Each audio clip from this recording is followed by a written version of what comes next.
Mom, during summer vacation, I want to go to Grandma's house by myself. Oh, Kelly, you're already in 2nd grade.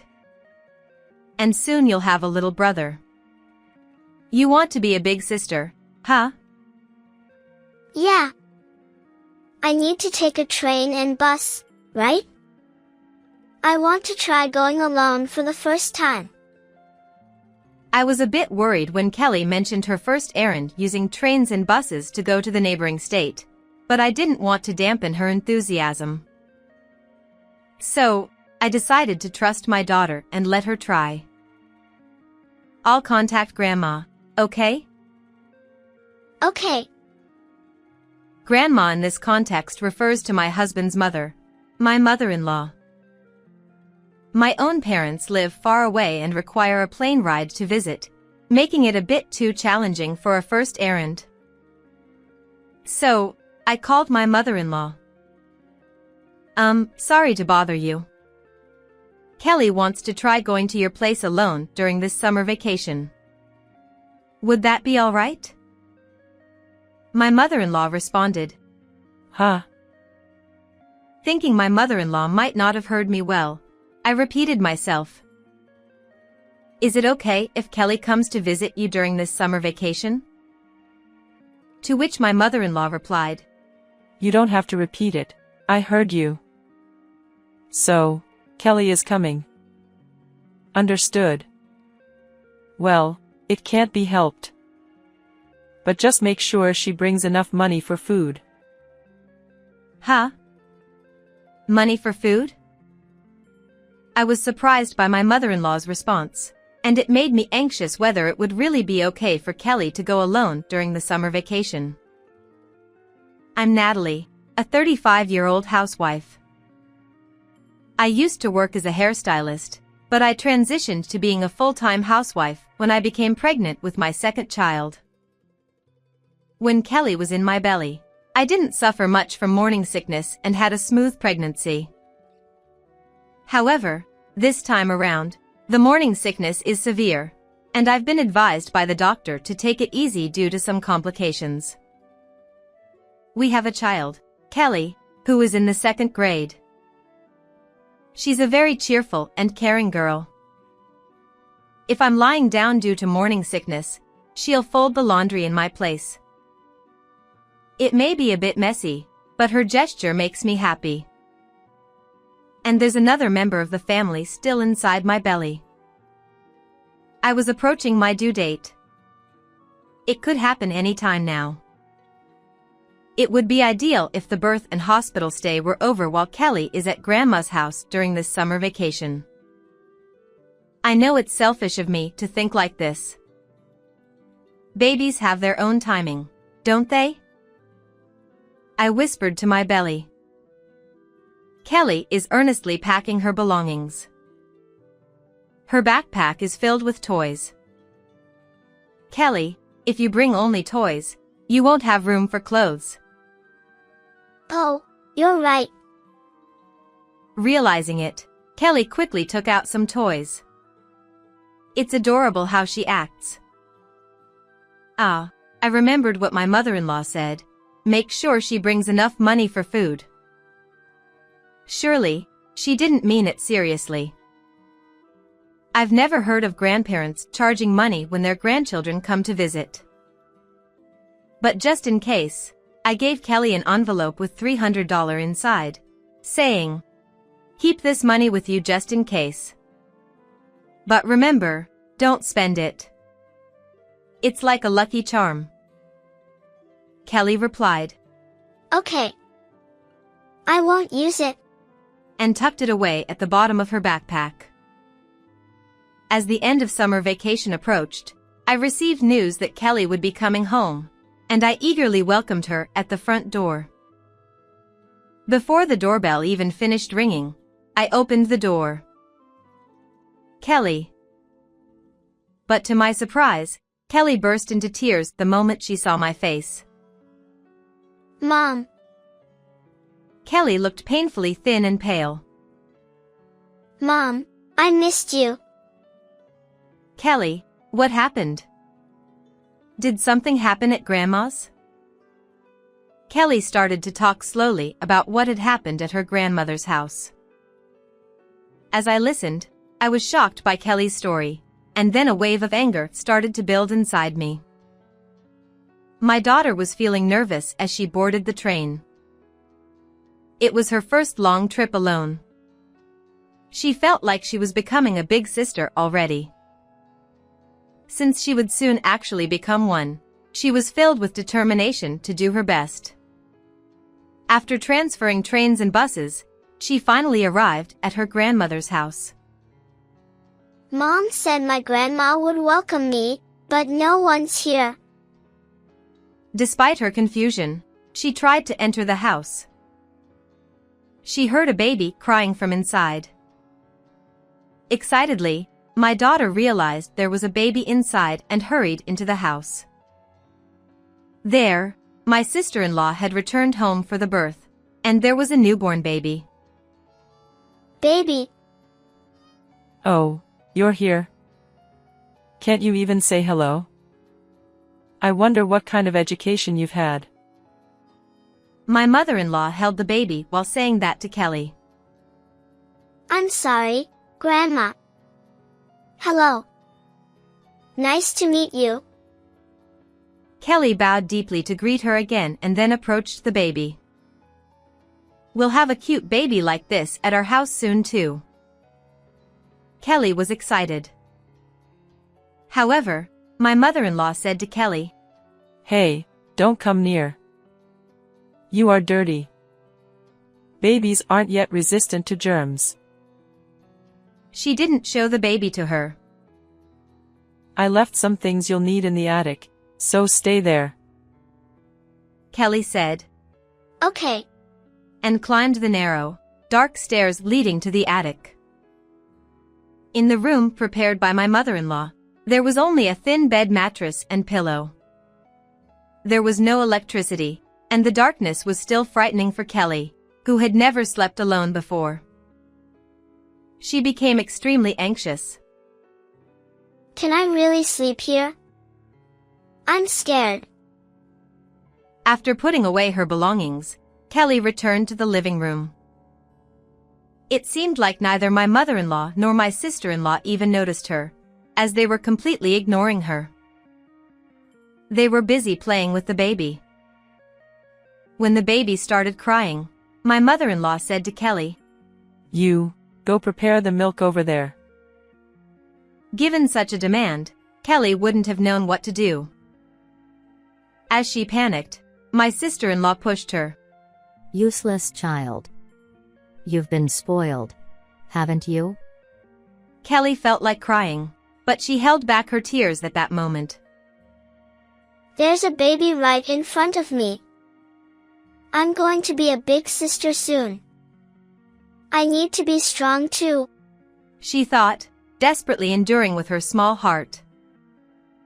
Hey, if you can't do anything, at least throw away this diaper. She made Kelly dispose of the used diaper. Yuck. My daughter blurted out.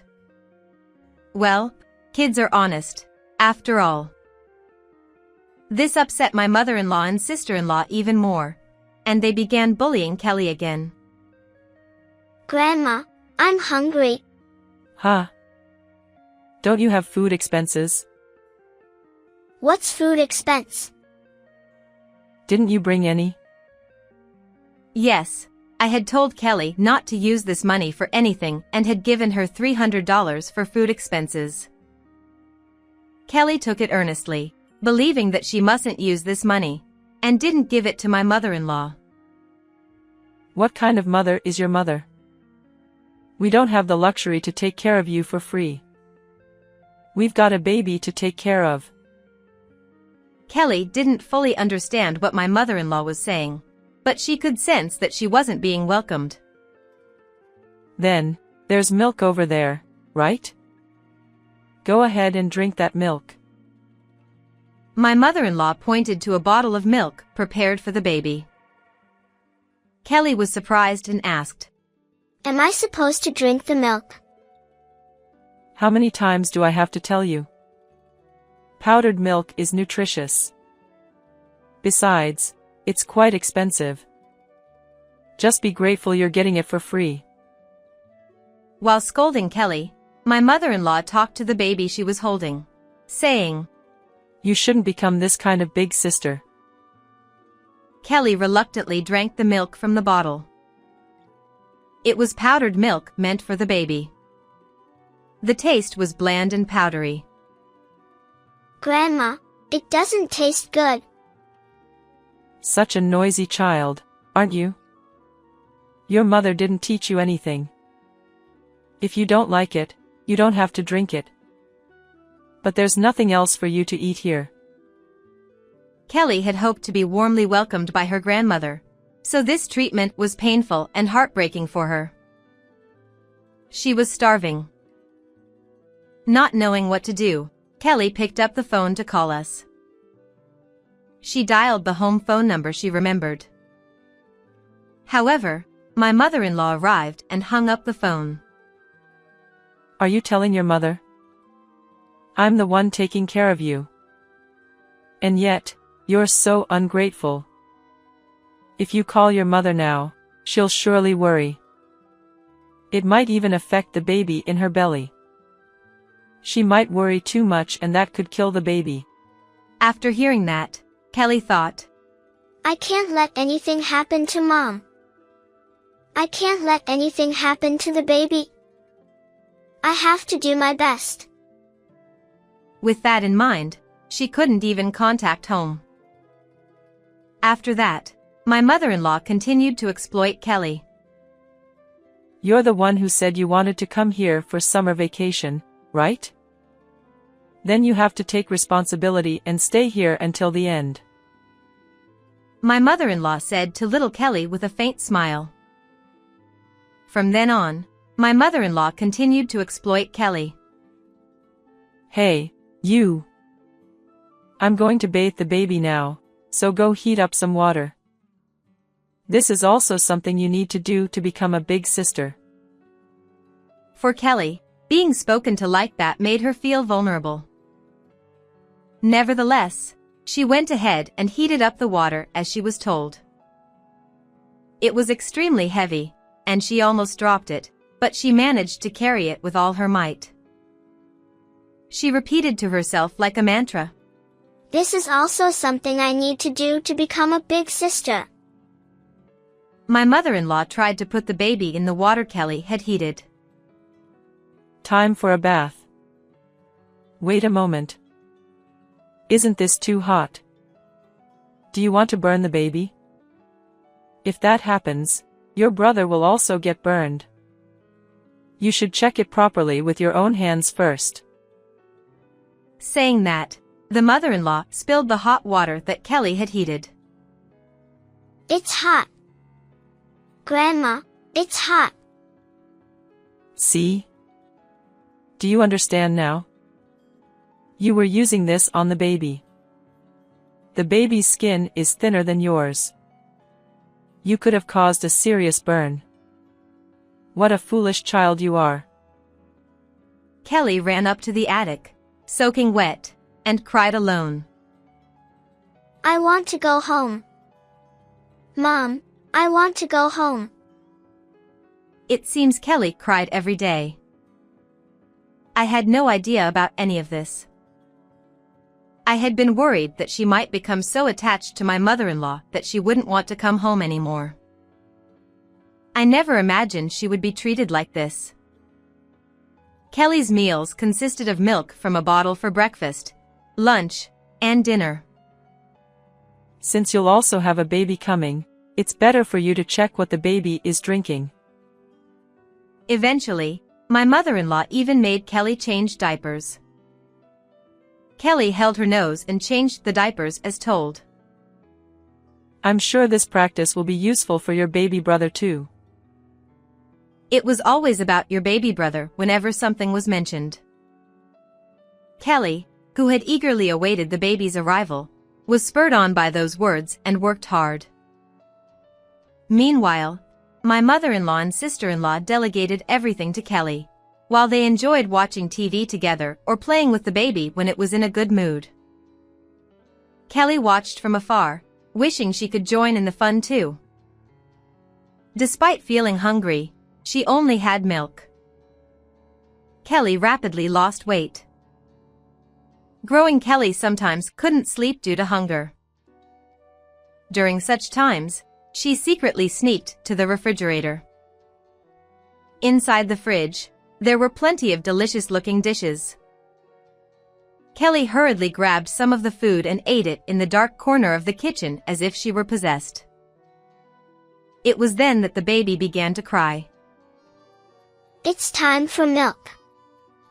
What should I do? Grandma is coming. Kelly quickly returned the food she was eating to the refrigerator and fled to the attic. Unaware of what was happening, my sister-in-law came and started preparing the milk. As soon as she opened the refrigerator, she shouted loudly, What's this? Kelly prayed silently, wrapping herself tightly in the blanket, hoping not to be found out. In the refrigerator, there were partially eaten dishes. Kelly. My mother-in-law came up to the attic in a rage. Just the thought of Kelly's fear at that moment made me heavy-hearted. You little thief. Sneaking into the fridge and eating whatever you want. She attacked Kelly with words as she lifted the blanket, leaving her trembling in fear. You're just like that, aren't you? I knew it. After all, your mother, who gave birth to you, stole my precious son from me. If the parent is a thief, the child will be one too. Don't say bad things about my mom. Kelly shouted while covering her ears. Don't act all high and mighty. Your mother, you know, practically eloped with my son to get married. Eloped? Kelly didn't understand the meaning of eloped. Your father already had someone lined up to marry. It's called an arranged engagement. If that marriage had gone through, we could have lived in a splendid mansion. But instead, he was deceived by your foolish mother and married her, someone who had nothing. They went against our objections, quietly had a wedding ceremony, and even submitted the marriage papers. It was a betrayal, all because of your mother. Apparently, you were already in her belly at that time. So, my son reluctantly married your mother because of the situation. Your mother threatened our son. Kelly couldn't understand all the difficult words her mother-in-law used, but she seemed to grasp that my mother-in-law disliked her mother and that my mother-in-law was being mean to her because her mother married her father. Grandma, I want to go home. Huh? You're not going home yet. Summer vacation isn't over yet, right? You need to work hard. And hey, you're going to have a baby too, right? So, big sister, you gotta do your best. With that, the grandmother gave a creepy smile. Then let me talk to Mom. A phone call? If your mom hears your voice, she might cry because she misses you. You wouldn't want to make your mom cry, right? I'll make the call for you. And with that, she wasn't even allowed to make the call. Of course, there was no call from my mother-in-law. And so, Kelly's hellish summer vacation continued. After hearing everything from Kelly, I resented my mother-in-law for her cruelty. Kelly sobbed as she earnestly shared her story. Kelly, I'm sorry. I had no idea things were like that. I should have checked on you sooner. It must have been tough, painful. But you've been so strong. Thank you. Mom. As Kelly spoke up about everything, she finally noticed my stomach was flat. Mom, what about the baby? Kelly, the baby is born. He came out while you were fighting hard. It's a boy. Your little brother. Kelly's teary eyes immediately sparkled. I want to see him, She said, rushing up to the front door. Now, my precious Kelly has been tormented by that awful mother-in-law and sister-in-law. How should I get back at them? I won't let this slide. I'll never forgive them. 3 months passed, and my son started to hold his head up. I visited my mother-in-law's house to introduce my son to her. Sitting in front of my mother-in-law, I said, "My daughter was very well taken care of during the summer vacation." With that, I handed her $300 as food expenses. My mother-in-law replied, Well, isn't it only natural to bring this first? Not bringing anything and just giving the child. That means one less mouth to feed at your place, right? Well, it's been quite a hassle for us. I apologize for the oversight. I gave this to Kelly, but she didn't find the right moment. It's a small token of apology, but please accept it, I said as I handed her a gift. With joy, my mother-in-law opened it, only to find 3 baby bottles inside. We don't need so many baby bottles. One would have been enough. I would have preferred something else.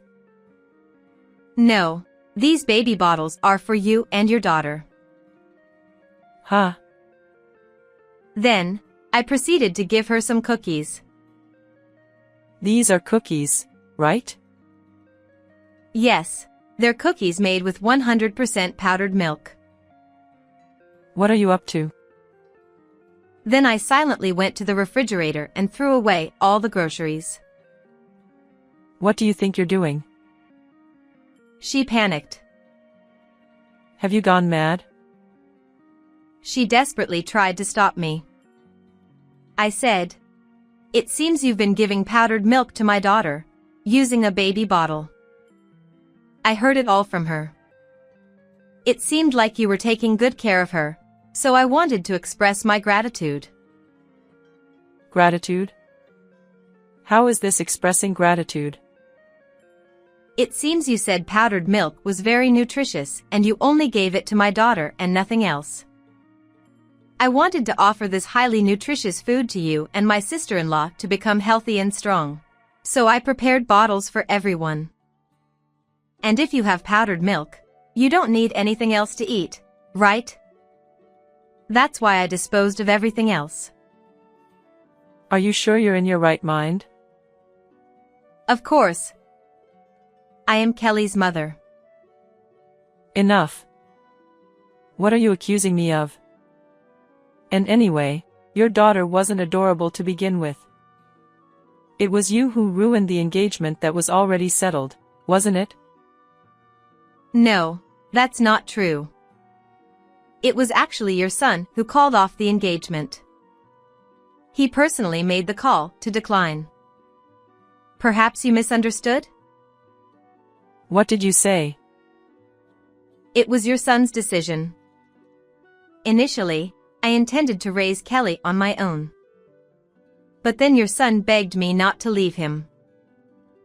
My son wouldn't do something so pathetic. What if I tell your son about what Kelly has been through? He might sever ties with his family. My husband is currently on a business trip, but he'll be back tomorrow.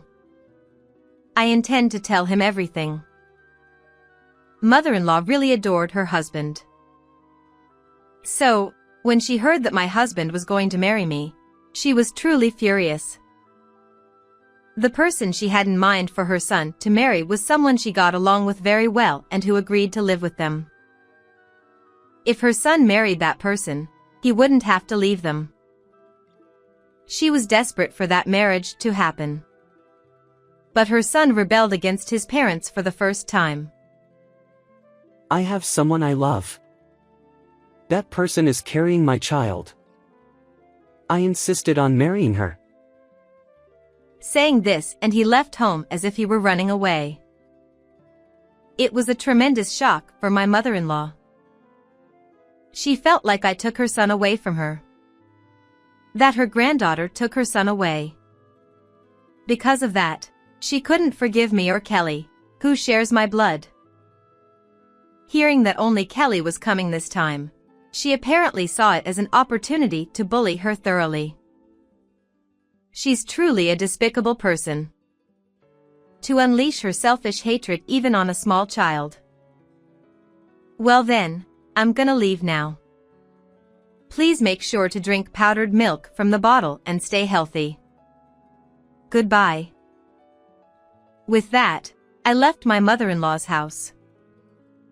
Today, our house is lively with the sound of the baby crying again. The boy's cry is strong. It feels louder than Kelly's time. Okay, what's wrong? Diaper change, or milk? As I was pondering, Kelly says, "Here you go, Mom," and handed me something. It was a bottle, and furthermore it had milk at just the right temperature, matching the warmth of the skin inside. Kelly, that's amazing. You can do something like this too. And look. When the baby drank the milk you prepared, he stopped crying. "Well, I did it every day." She was made to do it every day. Although I felt a mix of emotions towards Kelly, I praised her enthusiastically as she proudly spoke. "Next, I think it's diaper change. I can do it, so Mom, take a rest. Since I can't breastfeed, you'll have to do that part, and I'll help with the rest." Kelly changed the diaper with practiced hands. It's hard to tell who the mother is. Kelly is definitely the mom. Kelly has grown strong. Before, she couldn't sleep alone in a dark room, but now she sleeps alone in her own room, saying she shouldn't wake the baby. Kelly, you're amazing. You've become a big sister. Yeah. I want to become a nursery teacher in the future. I want to take care of lots of babies. Being bullied at her grandmother's house made Kelly stronger when she came back. And she even acquired the skills to handle babies. Is there another second grader who understands babies' feelings and can take care of them like Kelly? She will definitely become a great nursery teacher. I'm looking forward to it already. I want to tell you to divorce your husband. But as a doctor, I'm not in a position to say that. If I did, it could become a big problem. Eh? What do you mean? There's no one else here. So, this is just my monologue. I'm focused on organizing the supplies, so if anyone else were here, they might not notice, but you should be careful. When I went to the hospital to hear the results of my stepson's examination, the doctor took me to a separate room and suddenly began muttering, claiming it was just a monologue. At first, I didn't understand why the doctor was doing this, but as I listened to the conversation, I was able to grasp the intention. The content was something I hadn't imagined. So, does that mean I need to directly caution my husband and persuade him to stop? It's a situation that requires careful judgment. It might be best to separate the father and the child. So, I think divorce and having the mother take the child would be a good idea. It seemed like the doctor and I were having a conversation, but it was merely us each voicing our monologues. If asked whether this way of communication was completely fine, it probably wasn't. The doctor was treading quite a gray area. Having heard the whole story and understood the situation, I bowed in gratitude towards the doctor's back and quietly left the room. After being married for 7 years, my husband had been continuously doing outrageous things. As the doctor suggested, it seemed necessary to separate my husband and son as soon as possible. I began to devise a plan to divorce my husband. I am Tina. I am 33 years old and work in an office.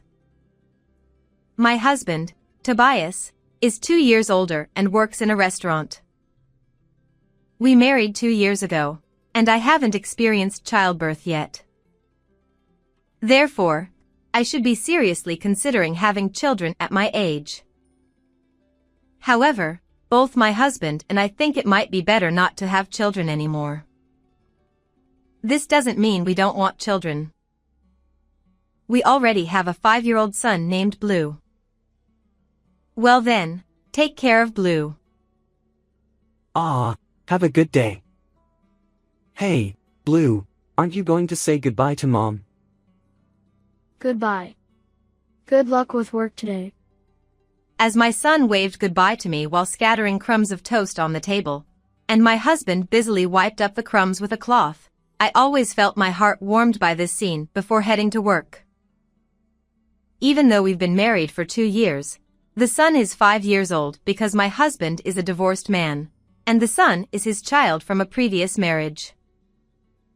The son knows I am not his biological mother. However, both my son and I interact as if we are truly parent and child, so I've never been troubled by not being the biological parent. There are no issues with parenting. In the morning, my husband, who starts work later, takes the son to kindergarten, and in the evening, I pick him up after work. Additionally, my husband works on weekends, but I have weekends off, so there's no time when the son is left alone at home. Thanks to my husband's cooperation, parenting goes smoothly. However, there is just one thing that I personally find a bit problematic. Blue, which do you like better, my cooking or Dad's? Dad. When my son answered immediately with a beaming smile, I felt as if I had received a blow to the head and might freeze up. Since my husband has weekdays off, there are a few days a week when he cooks instead of me while I'm at work. I know it's unnecessary to compare and that I will just end up feeling defeated, but I can't help but ask my son about my cooking versus my husband's. I understand that my son means no harm, and since my husband works in a restaurant, it's inevitable that he might be better at cooking. Nevertheless, is it old-fashioned to feel that as a mother, I should not lose in cooking skills to the father? Well, since cooking is my personal issue, it doesn't matter much, but there is another issue concerning the son that I need to pay attention to. Again? Is everything okay? Oh, it's just the usual mild case. I just took him to the hospital and got back home. He's had an upset stomach from time to time, but there's no major illness, right? The symptoms aren't getting worse, are they? Of course not. He always gets an upset stomach, and the doctor just says it's diarrhea as usual. While I was working, I received a call from my husband who had the day off. When my husband calls during work, it's usually when the son is feeling unwell. Today, the son said he had a stomachache before going to kindergarten, so my husband took him to the hospital and reported that he had missed kindergarten. The son has a weak stomach and occasionally has diarrhea. However, it's not due to a major illness, and the frequency is once every few months, sometimes with a gap of about 6 months. My husband wasn't worried at all and laughed off my excessive worry as if it were a business report. Even if it's mild diarrhea, doesn't he care about the son? I wondered this but didn't say it aloud. It seems my husband does think about the son in his own way. My husband, thinking there might be a doctor who could stop the son's almost regular diarrhea, had been going from hospital to hospital and had visited all the nearby hospitals.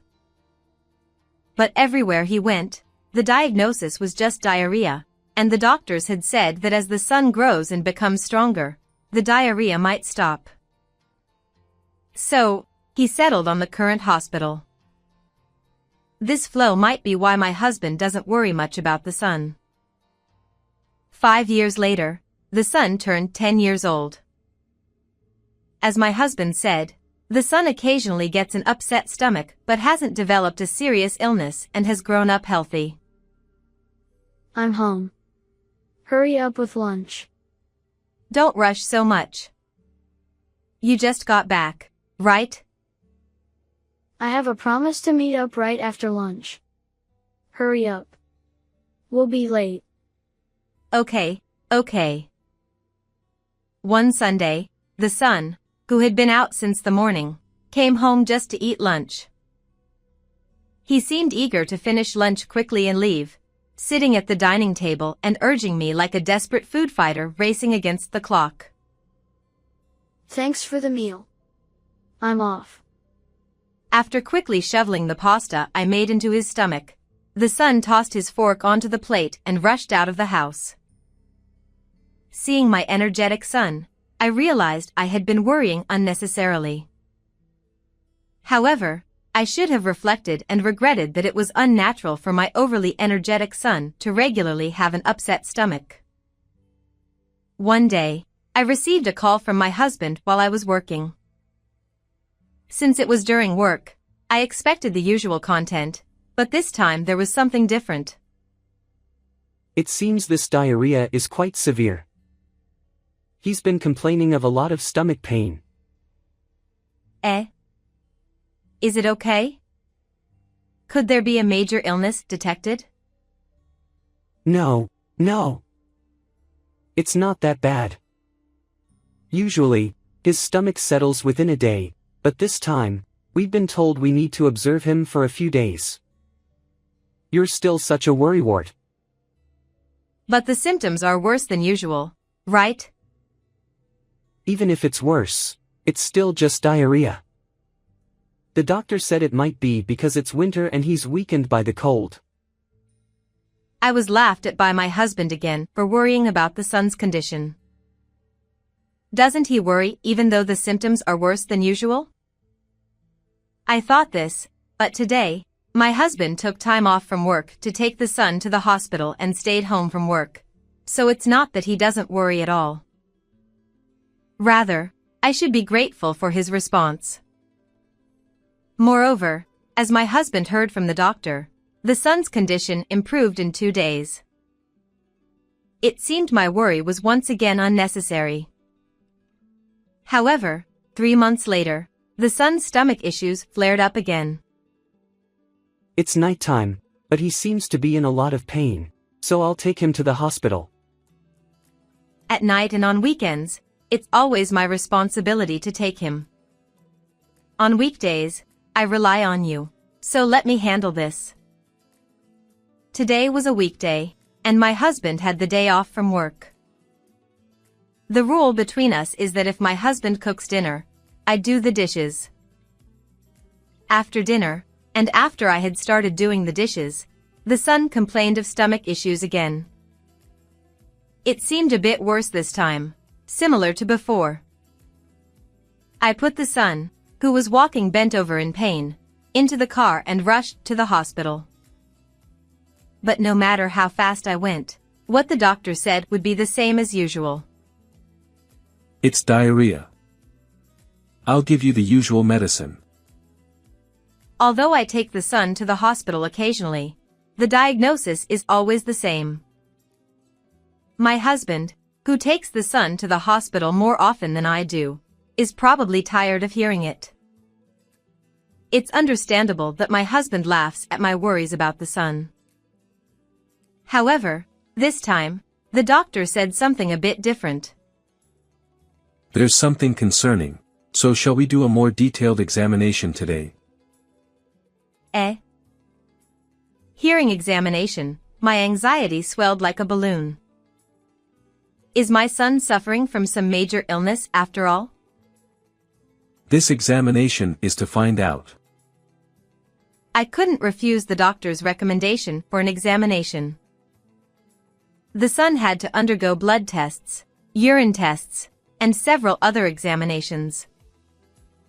You were late today. Did something happen? Well, they did a more detailed examination than usual. What were the results? The results will be available later. I'll find out. I'll go too. You'll probably just say it's nothing serious again. You don't trust me. Well, even if we do the examination, they'll just say it's the usual diarrhea. Isn't it just to make more money for the doctor? Since he says such things, I wanted to hear the test results directly. Feeling tired from anxiety and worry, I decided to take a bath and go to bed. However, because my anxiety and worry had grown, I ended up falling asleep later than usual, even though I went to bed early. A few days later, when I received a call from the hospital saying the test results were ready, I took a day off from work and headed to the hospital alone. After completing the check-in, I waited in the waiting room. Despite my turn not being up yet, the doctor came over and spoke to me. Could you come with me for a moment? Sure. I was surprised that the doctor had come specifically to call me. My anxiety had swollen to the point of nearly bursting. The doctor led me silently down the hospital corridor to a room that looked like a storage room, different from the usual examination room. I braced myself by clenching my teeth, preparing not to faint if I was given terrible news. You should get a divorce from your husband. Eh? What do you mean? I had expected the doctor to discuss my son's illness, so the doctor's words took me by surprise, leaving me with a stunned expression. Unable to grasp the meaning of the doctor's words, I asked for clarification, but the doctor didn't answer. Instead, the doctor continued speaking matter-of-factly. As I listened, I began to understand the doctor's attitude and the meaning behind the words. I realized it might indeed be necessary to get a divorce quickly. However, preparation would be needed. I thanked the doctor, bowing to the back of the unresponsive figure, and quietly left the storage room. That evening, my husband asked me about the results of our son's tests. You went to get the test results today, right? How were they? Oh, nothing special. They said nothing was wrong. I told you, didn't I? Nothing ever shows up in these tests. I lied, exhaling the words. It seemed my husband believed me, so it looked like he would proceed with preparations for divorce. I first bought a surveillance camera used for caregiving and child monitoring and installed it on top of the cupboard in the kitchen. The camera was hidden behind empty boxes of cooking utensils. Although it might be considered an invasion of privacy, it apparently isn't illegal to record family members inside the house, as long as it's not done in a way that invades privacy. If it became illegal to install cameras inside the house, even installing security cameras would be prohibited. Moreover, being recorded without one's knowledge can be an invasion of privacy, even within a family. Evidence collected through illegal means might be unusable, but evidence gathered for legitimate reasons like infidelity or domestic violence is generally accepted. In this case, it should be acceptable. Even if my husband complained about privacy invasion, it would be a separate issue and wouldn't affect my objective. Having successfully hidden the camera from my husband, I knew it was only the beginning. Eat quickly. The dishes won't clean themselves. Don't rush me. You've become quite impatient lately. I just want to get done quickly so I can relax. Whether I or my husband had cooked dinner, washing the dishes was my responsibility. I moved the dishes used by the three of us to the sink, secretly collecting any leftover soup or sauce from my son's bowl and hiding it in the back of the freezer. Later, I stored more leftover food from my son and threw away the previous collection since it was no longer needed. I continued this seemingly pointless action persistently until the day arrived. My son would suffer again, but I hoped he could endure just one more time. 2 months after installing the camera and starting to collect leftover food, the day finally came. I took my son to the hospital, feeling guilty but resolved to confront my husband head-on to ensure my son's future safety. A few days later, having made the necessary preparations, I told my son to stay in his room and waited for my husband to come home. I'm home. Ha! What's going on? Just sit down. My husband entered the living room and slowly sat on the sofa, as if approaching a dog with its fangs pulled out. His cautious gaze seemed to be drawn to my serious expression and the various documents spread out on the table. However, since I was already prepared, any caution at this point was too late. You've been putting laxatives in Blue's food, haven't you? Ha! What are you talking about? My husband's gaze shifted to the empty upper left corner as soon as he heard my accusation. He must have realized that the evidence was already in place, so feigning ignorance was futile. Nevertheless, he pretended not to understand, likely because he didn't want to believe his actions had been discovered or was trying to buy time to think of a way to escape. Either way, giving him time to think was not advisable. I continued speaking, aiming to minimize any pause. I have footage of you putting laxatives in the food, and I've saved the laxative-laden soup in the freezer. Footage? You used a camera? Even if, as you say, I did put something in Blue's food, a camera can't prove it's laxatives. And even if you have stored the soup with laxatives, how will you prove it's actually laxatives? Are you planning to take it to the police? The police won't act so easily. Are you going to bring the soup to the station and say it's laxative soup? They'll just think you're crazy. Even if the police get involved, it might only result in a warning for family trouble. True, it might be hard for the police to act on my own, and if they do, it could end with a light outcome as you said. But what if the hospital cooperates? What? The hospital? You know Blue had tests at the hospital before, right? They confirmed the presence of laxative components in his system. We've been to all the nearby hospitals, and we've been going to the current hospital for a long time. The doctor thought it was strange that Blue had regular diarrhea despite no abnormalities, and suggested further tests. The doctor provided various insights. What? So, the test results saying there was nothing wrong were a lie. My husband was shocked to realize that his actions had been discovered 2 months prior.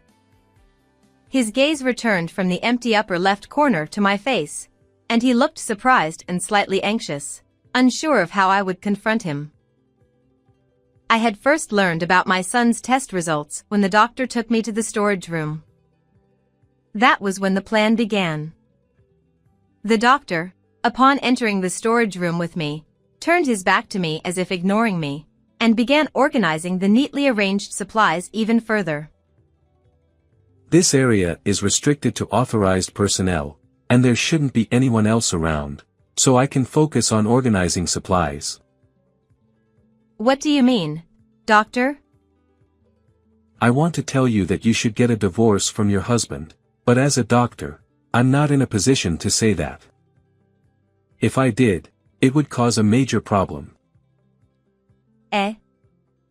What do you mean? No one else is here. So, this is just my monologue. Since I'm focusing on organizing supplies, I might not notice if someone else is around, so you need to be careful. At first, I couldn't understand what the doctor was saying and asked for clarification. But the doctor didn't answer and indicated this was just a monologue, making it clear I should silently listen. The laxative components were found in your son's system. He has regular stomach issues, so it's possible he's being given laxatives. I heard that your husband remarried 7 years ago, but there were reports of stomach issues before that, so the father seems more suspicious. The doctor continued speaking calmly while organizing supplies that didn't seem necessary. Though I wondered if the doctor could have conveyed this information in a different room with nurses present, it became clear that the message was coming from here. Your husband has taken your son to various hospitals and taken time off work to bring him to the hospital. If he's the one giving your son laxatives, why would he go through all this effort to bring him to the hospital? It could be Munchausen syndrome by proxy. This condition is said to be difficult for even doctors to notice, so often neither the person involved nor those around them realize it. Munchausen syndrome by proxy? Munchausen syndrome by proxy involves fabricating illness or injury to attract undue attention or sympathy from others, while Munchausen syndrome by proxy involves making someone else sick to gain attention. In this case, the father might be harming the child to showcase himself as a caring father. So he was giving blue laxatives and then taking him to the hospital himself. He is indeed seen as a caring father by others. If it's Munchausen syndrome by proxy, it's a bit tricky. Although attitudes are changing recently, Munchausen syndrome by proxy is a mental disorder, so despite the clear abuse, it might be excused or considered a lighter offense. Since the abuse is not as obvious as physical violence, the police and child protective services might be less likely to act. But if nothing is done, your son will continue to suffer. So, I should directly warn him and persuade him to stop? Some people with Munchausen syndrome by proxy might not be aware of their condition. Even if you warn them, they might start abusing the child in another form or become dangerously aggressive, so it requires careful judgment. It's crucial to confirm the person's awareness, but to quickly stop the abuse, separating the father and child would be best. That's why I think divorce and having the mother take the child would be ideal, but it's problematic for a doctor to say this directly. Having heard the doctor's words, I was convinced it was necessary to take action quickly and prepare to confront my husband. The doctor's words were the catalyst for my actions. As for my husband, he eventually realized that further arguing was futile. He put his hand on his forehead and muttered, "I don't have the energy for this anymore." His attitude suggested that even if he tried to escape the situation, the best option was to accept it as a mistake and not to continue arguing. You don't need to defend yourself. Your actions are already clear. My husband didn't say anything further. I sensed that my words had taken their toll on him. As he stared at the documents, he could only sit there, unable to muster any excuses. My actions had been thoroughly prepared, and now the next step would be dealing with the aftermath. I made a final confirmation with my husband. "Hey, are you not going to turn yourself in?" Of course not. The decision to divorce my husband was now definite. He had been abusing our son by giving him laxatives. In hindsight, it might have been better to consult the police rather than have this discussion with my husband. If I had talked to him first, he might have used his knowledge to avoid the consequences or become violent. However, despite the abuse, he was a good husband and father in many ways. Although abuse is unforgivable, there were positive aspects, and I hoped that he might change. Therefore, I considered the option of repairing our family relationship gradually without divorcing, if he reflected on his actions and changed his ways. That's why I chose to talk to him before involving the police. But it seemed my hopes were shattered. I see. Then I'll take Blue and leave. Oh, I see. Come back soon. Until the very end, he didn't understand the gravity of his actions. He really thought he wouldn't be arrested. I stood up from the sofa, gathered the documents and the still blank divorce papers from the table, and left for the children's room. When I entered the children's room, my son was doing his homework. However, upon seeing me, he seemed to sense something was wrong.